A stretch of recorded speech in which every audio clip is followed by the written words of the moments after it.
Chúng ta thường nghĩ rằng, để trở thành một kiến trúc sư giỏi, bạn cần học 5 năm đại học, biết vẽ 3D, hiểu tỷ lệ vàng và phải biết phân biệt đâu là phong cách Nhật Bản, đâu là Scandinavian.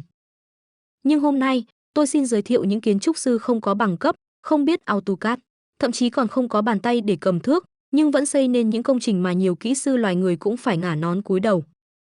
Vâng, đó chính là những loài chim kiến trúc sư của thế giới tự nhiên. Hãy tưởng tượng thế này. Bạn mất 3 tháng để dựng một cái nhà gỗ trên sân thượng, còn chim thợ mộc chỉ với cái mỏ và hai cái chân bé tí nó dệt nguyên một biệt thự treo view sông chỉ trong vài ngày. Lối vào có thiết kế chống trộm, bên trong mát mẻ hơn cả resort 5 sao. Không chỉ đẹp mà còn được chim cái chấm thầu luôn, khỏi cần Tinder. Hay như chim Bowerbird gọi là chim thì cũng đúng, nhưng gọi là nhà thiết kế nội thất kiêm nghệ sĩ sắp đặt thì cũng chẳng sai.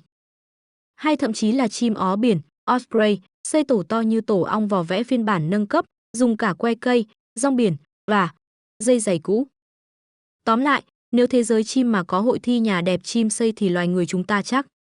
Và bây giờ, xin mời các bạn cùng khám phá top những loài chim đỉnh cao trong lĩnh vực thiết kế, thi công và thả thính bằng tổ. Đảm bảo, xem xong bạn sẽ muốn tái thiết lại phòng trọ của mình luôn đấy. Nếu bạn nghĩ con người là sinh vật duy nhất biết xây nhà, trang trí tổ ấm và làm điều đó để cua crat thì xin chúc mừng. Bạn vừa quên mất chim thợ mộc, loài chim nhỏ mà có võ, tổ thì đẹp mà tình thì đậm. Chim thợ mộc nghe tên cứ tưởng cầm búa đi đóng gỗ, nhưng thực ra, nó là chuyên gia dệt tổ. Loài chim này nhỏ thôi ạ, nhỏ như cái bánh bao mini, nhưng lông thì vàng óng ánh, đỏ rực như vừa bước ra từ tiệm nhuộm tóc High Fashion. Mặt lúc nào cũng nghiêm túc, như kiểu tôi đang trong deadline thiết kế tổ, đừng làm phiền tôi. Nói thật, chim thợ mộc không xây tổ, nó thiết kế tổ. Nếu loài chim khác chỉ lượm vài cọng rơm rồi ném lên cây, xong rồi đó, tổ của tôi đó. Thì chim thợ mộc ngồi tỉ mỉ đan từng sợi, từng nhánh cỏ, y như cụ bà đan áo len ngày đông vậy. Tổ của nó không phải hình chén, không phải ổ rơm, mà là một cái túi treo lủng lẳng như túi vải tốt BAG. Có cửa vào bé tí tẹo, xoắn xoắn như ống trượt trong công viên nước. Chưa hết, bên trong còn có chỗ nằm mát mẻ, cửa chống rắn, gió lùa tự nhiên, chống nóng, chống mưa, chống buồn. Đã bao giờ thắc mắc, loài chim này mắc bệnh à sao lại đi thiết kế như thế?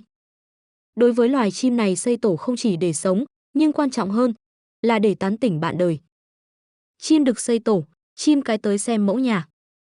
Nếu tổ đẹp, đúng gu, sáng tạo, chim cái gật đầu cái rụp, dọn vào ở luôn. Nếu tổ lộn xộn, thiếu gu, chim cái bay thẳng, không thèm ngoái lại. Chim thợ mộc đực là minh chứng sống cho chân lý. Không cần đẹp trai, chỉ cần có kỹ năng và tổ đẹp là có người yêu. Giữa thiên nhiên khắc nghiệt, một chú chim nhỏ xíu có thể tự mình dệt nên một ngôi nhà tuyệt đẹp để sống, để yêu, để an toàn. Có con chim, dệt tổ xong, đứng nhìn tổ 3 tiếng chỉ để tự khen. Tổ này view ổn đấy chứ. Nếu có giải hoa hậu chim rừng thì chim Bowerbird chắc chắn lọt vào top ứng xử. Chim trống thì lông đen, xanh ánh kim, hoặc tím mộng mơ lấp lánh như đang diện vest ánh kim đi event. Chim mái thì lông giản dị hơn, như kiểu chị đẹp đơn giản nhưng khó tính. Và đúng vậy, chim mái là giám khảo cực kỳ khó đổ, phải xem kỹ nhà mẫu mới gật đầu. Khác với hầu hết loài chim xây tổ để trú ngụ, chim Bowerbird trống xây tổ chỉ để cua gái. Nhưng tổ ở đây không phải là tổ, mà là bower, một sân khấu tỏ tình, một phòng trưng bày nghệ thuật DIY chuẩn gu chim cái. Chim Bowerbird chọn mặt bằng đắc địa, view đẹp, nên bằng phẳng. Chung luôn đồ trang trí sỏi, hoa, nắp chai, quả mọng, cọng cỏ khô, thậm chí cả ống hút nhựa nếu tìm được. Chúng trang trí bãi tình yêu, sắp xếp mọi thứ theo tông màu. Chim Bowerbird rất thích màu xanh dương. Tất cả đều được xếp đều tăm tắp, thẩm mỹ hơn cả phòng khách nhà bạn. Chim Bowerbird trống không biết hát hay, không biết nhảy đẹp nhưng biết decor. Tổ càng lộng lẫy, càng bắt mắt, chim cái càng gật đầu đồng ý kết bạn. Chim cái không quan tâm chim trống đẹp hay không, chỉ cần anh có biết decor không. Nếu xây tổ mà sỏi xếp lộn xộn, màu mè loè loẹt, chim cái sẽ quay lưng không nói một lời.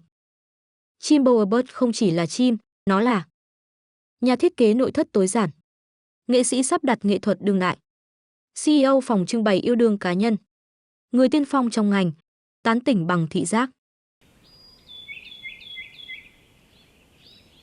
Ó biển là loài chim săn mồi to bự, đứng một mình cũng oai như logo đội bóng bầu dục Mỹ. Với bộ lông trắng ở ngực, cánh đen siêu dài, ánh mắt như CEO đang đi thị sát công trình, ó biển trông không khác gì. Đại bàng mặc sơ mi trắng bay lượn quanh bãi biển nghỉ dưỡng. Còn tiếng kêu của nó rít như còi báo động, nghe là biết có đại ca tới. Khác với mấy loài chim bé bé xinh xinh thích chui vào cành cây kín đáo, ó biển chỉ ở nơi cao vút trời view 360 độ, như đỉnh cột điện, ngọn cây cổ thụ, đỉnh cột biển báo giao thông, trên nóc trụ cầu. Tóm lại, chỗ nào càng cao thì chim càng thích. Và tổ nó thì không phải tổ, mà là biệt thự nghỉ dưỡng 2 tầng có sân thượng. Xây bằng que gỗ, rong biển, cành cây, lông chim và đôi khi cả rác thải tái chế như dây thừng, túi ni lông và dây giày thất lạc của ai đó. Có tổ to tới mức nặng gần 1 tấn, xây xong chim khác bay ngang tưởng nhầm resort chim. Vậy vì sao chim ó biển lại xây tổ kiểu siêu to khổng lồ? Chim ó biển thích ngắm biển, hóng gió, xem cá bơi, ngắm hoàng hôn. Không ở ground floor, phải ở penthouse mới đúng đẳng cấp. Đặc biệt, kẻ thù muốn tiếp cận, mời treo 20 mét lên cột đèn trước đã. Tổ cao bằng an toàn tránh mưa lũ, không có hàng xóm làm phiền.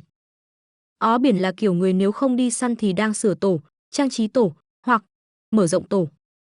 Có cặp vợ chồng ó biển ở trong cùng một tổ suốt nhiều năm, mỗi năm lại nâng cấp thêm vài mét, xây cho tới khi tổ to như cái SUV đậu trên cây.